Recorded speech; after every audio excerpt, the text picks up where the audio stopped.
humbled to be named the 2008 Mary Garber Pioneer Award winner. I remember, as a lot of you do, so clearly that night that she spoke to our convention in Minneapolis. I can still see the candlelight in that room. I can see the look on people's faces as she told us about sewing players' pants.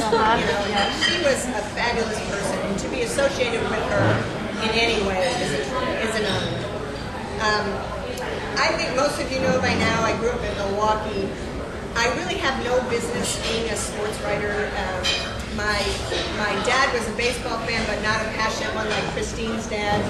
I grew up in a household of women, my mom, my sister, my two aunts, none of whom played sports, followed sports. So there's sort of no real reason that I should become a sports writer, except for Al McGuire.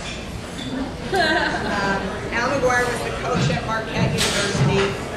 And for those of you who did not know him, there's really no easy way to describe him.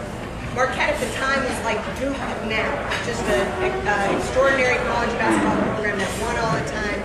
But Al was nothing like Mike Krzyzewski, just a good-looking Irishman, shot from the hip, crazy, funny.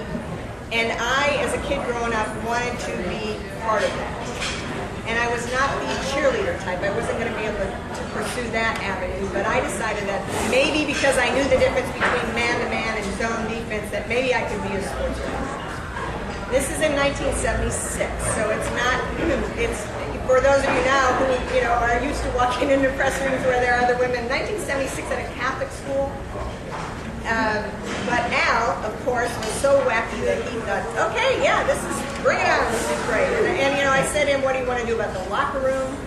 Come on in the locker room. So to me, it's amazing now, 22 years later, that we can still have discussions about locker rooms or questions about locker rooms or incidents in locker rooms.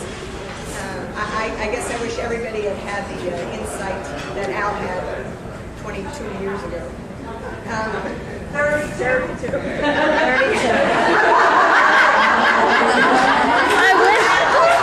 wish it was 22. It's 32.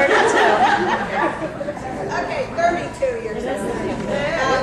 I used to always tell him that if he had not made things so fun and so easy for me, that I probably would have been a nurse or a teacher.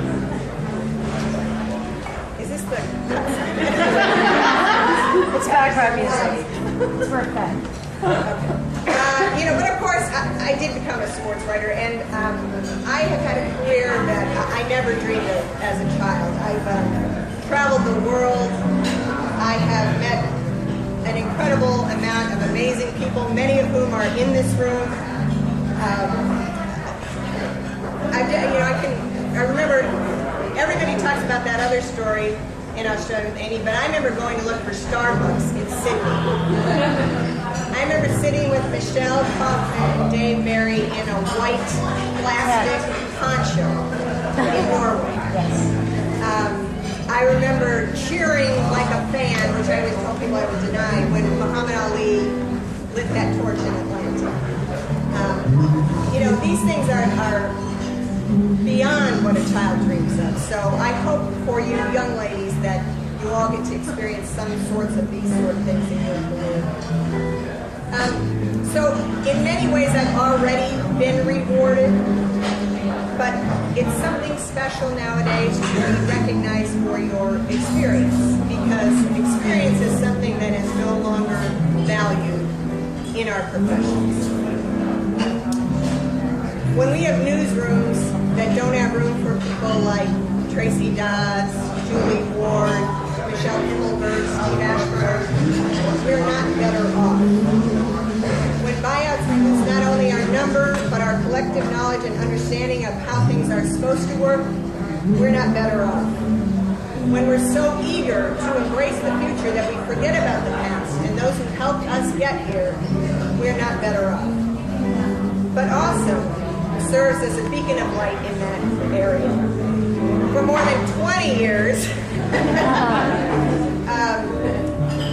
it has served as a place where women could bond.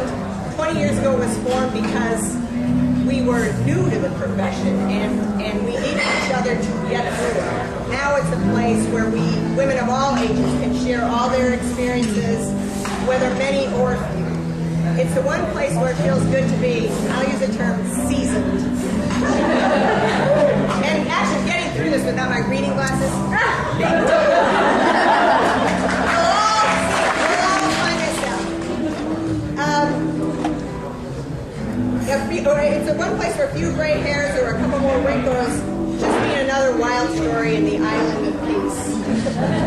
As long as there has been an awesome, there have always been rookies looking for advice from veterans. I think I can speak on behalf of all the Pioneer Award winners here when I say thank you for that. It's one of the most rewarding, entertaining things that we do, to be energized by all the young ladies here.